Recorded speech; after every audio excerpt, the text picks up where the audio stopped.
Good day to you. When you go to a public beach, you don't expect to be stopped from getting onto that beach, do you? It's open to the public, right? Nobody can be stopped from going onto that beach. When you go to use a public bathroom, like in a park, you don't expect to be stopped from using that bathroom by not being able to get in there because of a race or an age or a gender or an economic barrier. When you go to a public speech, you don't expect to be stopped from going to a speech that's been announced as a public speech, like often happens at universities. Nobody is expected to be kept out. This is the necessity of studying the idea of public. It's the idea of public space. And so why not have a public space like we have for those things, those to meet those basic human needs like going to the bathroom? Why don't we have a public space for conversation? Why don't we have a public space on social media for conversation? That's essentially what Fuchs has arrived at as we take on this final chapter here. This final chapter, which in essence can be summed up as towards a truly social media. And in case you haven't noticed, we've been studying social media from different critical perspectives. That's what this course is called, Critical Perspectives on Social Media Use. And one perspective has been Fuchs' critical theory perspective. Another perspective has been your posting of RSC posts. That's been actually part of this class, is to gain a perspective of what it's like to be a poster and to try and get engagement and to be at the same time creating and also consuming data. That's also part of this class. You're also going to get a perspective when you go to write your final paper for your project Viral. That's another perspective. And we're getting the perspective of Fuchs. That's what this class is all about. So social media is full of myth making. Let's remind ourselves as we traverse where we've been in this book and bring it to a conclusion as to what Fuchs' ultimate argument is, as to what is he going to replace all the other kinds of capitalistic social media that he has been criticizing throughout his book. It's time for him to deliver the goods, so to speak. So let's remind ourselves that he did start out the book by saying there's a lot of social media myth making. It's bent around promoting the web 2.0. It's great. It's going to be great for democracy. It's going to create wealth. It's going to provide a new space where people can discuss issues. It's going to provide for revolutions in those countries where there's oppression. It's going to provide jobs for people who are being employed, and on and on and on. There's a long list. Well, that's what we examine in this book, is social media what it's made out to be by that ideology? Because we don't live in society, Fuchs says. We live in capitalist societies. We don't live in a society, we live in a society that's framed by capitalism. And within that way of thinking that goes along with capitalism, there is the technological determinism. We've discussed that, right? A technological determinism which overestimates the role of technology in society. It overestimates how much technology can help us avoid theft and burglary and rapes, and we talked about that. That's called technological determinism. And in this journey through this book, we've been using critical theory and critical political economy to analyze the interaction of exploitation, domination, commodification, and ideology. Those four things: exploitation, domination, commodification, and ideology. We look at how those are interacting on social media. And we're trying to consider whether social media truly are social, right? We use that term without even thinking about it. Are social media social? And that's how Fuchs' book started out, considering what is the definition of social, what makes something social. So let's talk about these different areas that interact on social media now and remind us where we've been, exploitation being the first one. Exploitation is where capital accumulation based on user data commodification, that's all the stuff that you're typing, and unpaid labor. Remember, nobody's working for any money right now. You should be getting a paycheck tomorrow. It's Friday. You should be getting a paycheck from Facebook. And targeted advertising that's geared directly towards people based on the IP addresses that they're visiting, as well as economic surveillance, studying your every need, using those privacy policies to pull in even more information. All of these things constitute exploitation. Nobody's being paid for who's creating the content that's being sold. So the main players in this are Google and Facebook, although other social media platforms play the same game, if you want to look at it that way. Google and Facebook dominate the internet. They are the platforms that people go on to day after day after day to interact with each other. And on these platforms, politics is but a tiny, tiny issue. Maybe not so much in the Trump age. I don't know. Maybe that's something that's happened in the Trump age, is that we are more inclined to talk about politics. Maybe we only talk about politics with people we agree with. I don't know. But maybe we're talking more about politics on social media. Certainly Twitter. Twitter is dominated by a lot of Trump content. But overall, politics is a minority issue talked about in the web. So exploitation is to account for that. Next up is the idea that there is limited sociology on social media, that it's not really a social place. The ideology of Web 2.0 emphasizes how novel it is and how democratic it can potentially make our society. But the boundaries on Web 2.0 between work and play are very fuzzy. And for you, between studying and work are very, very fuzzy. Look at me now. I'm in Mexico. I'm recording a lecture. But, it doesn't matter whether I'm in Mexico. I could be in Pennsylvania because late at night at 10:30 in my bed, when I'm laying in my bed with my laptop, I'm answering emails from work. I'm grading stuff. I'm inquiring of students how they're doing. Yeah, in the old days, we used to have really, really finite boundaries between work and play, between what we do in private and what we do in public. We wouldn't automatically know who my next door neighbor's friends are.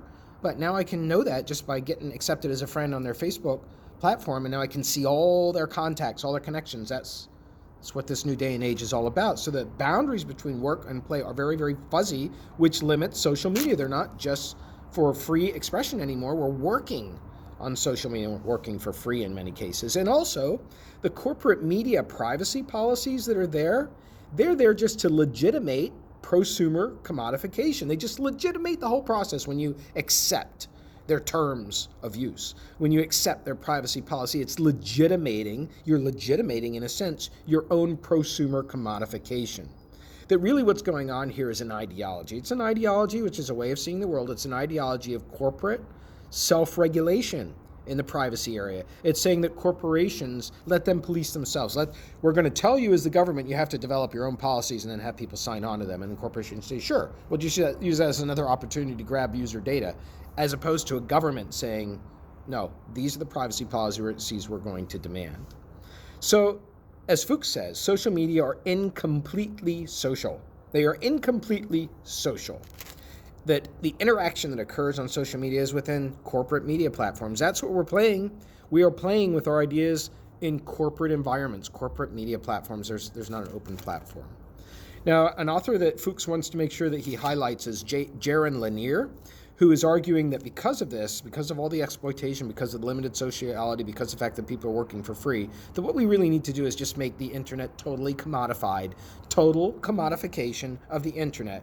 People working for free have destroyed the middle class. There's no middle class anymore. It's poor and rich. That's what Lanier is arguing. So got to restore that middle class. Let's do that by paying people. People are working for free mainly now because they want to get on the online so badly they're willing to sacrifice their free time to get online. They want that online experience so badly they're willing to do it for free. But no, let's commodify the internet. Let's pay people. If one truly believes in capitalism, according to Lanier, then everybody should be paid. Everybody should be remunerated. That's the term. Remunerated for your work, for your labor, for selling your labor. Tomorrow's payday, right? Everybody who's on Facebook and Twitter this past week should be getting paid. Fuchs says, hold on. That's not the answer. It's not the answer as noble as that idea is. I mean, if you're going to believe in capitalism, why not full-blown capitalism? Fuchs says, no, that ignores public service media. It ignores public service media. It ignores that if you do that, if you pay everybody, it will just add an additional class. What we're seeking is a class-less society. We don't need additional people who are being paid, senior citizens who can't get on the web, they're not being paid, so the people on the web are getting paid. That's another class. That's another economic class. We don't want that. And besides, everybody aspires to the middle class. They think they're in the middle class, whether they are or not. So, what do we do now? What do we do? Fuchs says none of that is any good, right? Well, what's he getting at? Here we go. Okay, Fuchs says we need social media alternatives. We need social media alternatives. When we think about the internet, it has the potential to be the logic of the commons. Again, there's that word commons. It has the potential, the internet, to be the place where the logic of the commons plays out. The capitalist internet as it is now is not, as Fuchs says, the end of history. It's not a fetishism. It doesn't have to be like that. It's not just, it is, that's the way it is, that's the way it's always going to be. It's not the end of history. I think that's a cool saying that he says. That exploitation and ideology should be questioned. They should absolutely be questioned. And really what we need, Fuchs says, is we need a commons-based internet. A commons-based internet that enables knowledge, communication, and collaboration. No more, and certainly no less. He fleshes that idea out on page 345. I'd like to quote him here. Page 345. Fuchs says a commons-based internet is possible. An internet on which people share, communicate, decide, discuss, play, create, criticize, network, collaborate, find, maintain, and build friendships, fall in love, entertain themselves and each other, educate themselves as a common activity and without any corporate mediation. Sounds reasonable, doesn't it? That's what he's shooting for. So the logic of the commons is all humans should be equal participants in this, and the beneficiaries are society. So now let's talk about what Fuchs maintains is the way that we get there. It's recognizing that capitalism, neoliberalism is always in crisis. Capitalism and neoliberalism are always in crisis. All forms of capitalism are always contradictory. They always create crises. I mean, you can become the richest person in the world in the United States. You can go down 2nd Street in East Stroudsburg and you can see crack houses. It's a contradiction. It's a contradiction in the system, the promise of wealth, but there's a contradiction built in there. And that the neoliberal ideology focuses mostly on capital accumulation. That's where our practice has been to put the neoliberal ideology into practice. It's been to put it into practice as a capitalistic venture. And that there have been negative social consequences because of this. For example, people being homeless. There are countries without homelessness, but we certainly have that in the United States. We kind of say, oh, it's accepted. It's a fetish. It's accepted. It's part of capitalism. We don't have to accept that. Nobody likes to see anybody homeless. So there are negative social consequences that are subordinated. They're swept under the rug. They're pushed underneath the economic logic that really what the internet is about is creating a good business climate. We need to create a good business climate so people can rise up. And Fuchs says we need to recognize and engage in struggles. We need to engage in struggles, and not a pretty word, not a pleasant word. That the main reaction to crisis has been so far hypo-neoliberalism. That's what he says, hyper-neoliberalism. That the way that the economy was bailed out in 2008 in the United States was to use taxpayer money. That is a neoliberal idea. Use taxpayer money to consolidate the financial system, as opposed to making the financial system fix itself. The government gave money, which was our money, right? That's where the money comes from. It comes from us. And in the meantime, Social Security services are cut. Education is cut. Many of you in this class, oppressive student debt you have right now. You're going to be graduating with maybe upwards of $50,000. I don't know. Some of you more than that maybe. Why? The state has reduced its investment in education at East Stroudsburg and all of the universities in the Ph.D. system. In the last 30 years, it's gone from about 50% down to around 20%, if you can believe that. Not investing in education. So this is what's been happening. These are hyper-neoliberal reactions to the crises of the stock market crashes, if you're following me here. And what it really does is it intensifies class divisions. The people who are poor today, they're even more upset that so much money was put into resurrecting Wall Street after the crash of 2008 than ever before. There's more of a class division there. And really what we need again is a classless society. And we need that through what Fuchs is calling socialist privacy policies. Socialist privacy policies, there's that word again, that dirty word that we use in our lexicon. We think, socialist, you're a socialist. Socialist privacy policies, what are they? First of all, they consist of data protection laws. Protecting who? Not the companies, protecting you. Protecting you. In fact, California passed a law that just started taking effect in this year, 2020, that allows private citizens to find out what data companies are actually collecting on them. Wouldn't you like to know what PPL knows about you? Wouldn't you like to know what Verizon knows about you? Would you like to know that? It'd be interesting, right? And so that's now a law. This is what Fuchs is talking about, protecting consumers, protecting prosumers. Not the companies, not the corporations, protecting the consumers. Secondly, as part of a socialist privacy policy, what Fuchs refers to as opt-in advertising policies. Opt-in advertising policies, not opt-out. You have to choose if you don't want to be part of our targeted advertising. It's opt-in if you want to be targeted by advertising. Completely different ideology there. It's saying that you have to decide to come to us and tell us that you want to be targeted with advertising. The rest of you will assume you don't want to be. Next up is the idea of a corporate watch platform. A corporate watch platform is platforms by mostly citizen groups, also quasi-government groups, to keep an eye on the Facebooks, to keep an eye on the Twitters. Do you know much about Facebook or Twitter at all? Did you know much before we took this class? Do you know much about Snapchat? There's not much transparency there, right? You can say how much they're making, right? Did you know Facebook was fined 3 times in the last 5 years for giving away data that was meant to be private? Did you know that? Did you know Google was fined for targeting kids with advertising? Yeah, there's not a lot of transparency. That's out there, but there's not a lot of transparency. So that's what he says should be in place is a corporate watch platform. Keep an eye on them, publish them. And don't just publish what the companies are doing. Point out the inherent problems, Fuchs says, of capitalism in and of itself. That if you have capitalism, you'll always have a disadvantaged system where capital accumulation is going to reduce people to being instruments of making money. That's always going to be a problem. Fuchs says you got to point that out.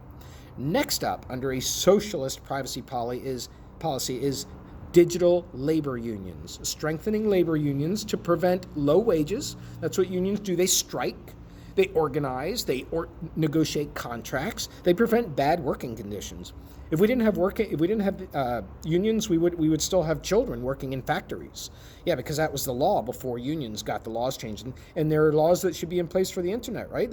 Your life is going to be affected by your posture, is it not? Your posture is going to be affected by a lot of the way that you spend your time sitting behind a computer, is it not? You're spending a lot of time working for free behind the computer right now, right? Are you not? So should there be something in this area that's governing a humane way of treating employees, even though you're not working yet. But in the future, you might be under this plan. So digital labor unions. Next up is alternative internet platforms like Diaspora. Look up Diaspora. That's an internet platform. It's a public service platform. Diaspora is a term that is used to describe people who have left the country. They've migrated, gone somewhere else, which is everybody when you look at it, right? And so it depends how far back you go. So look up Diaspora and you'll get an example. It's about organizing media, and it's about organizing media that's not according to a capitalistic model. And then next up, Fuchs argues that there should be an advertising tax and a participatory media fee.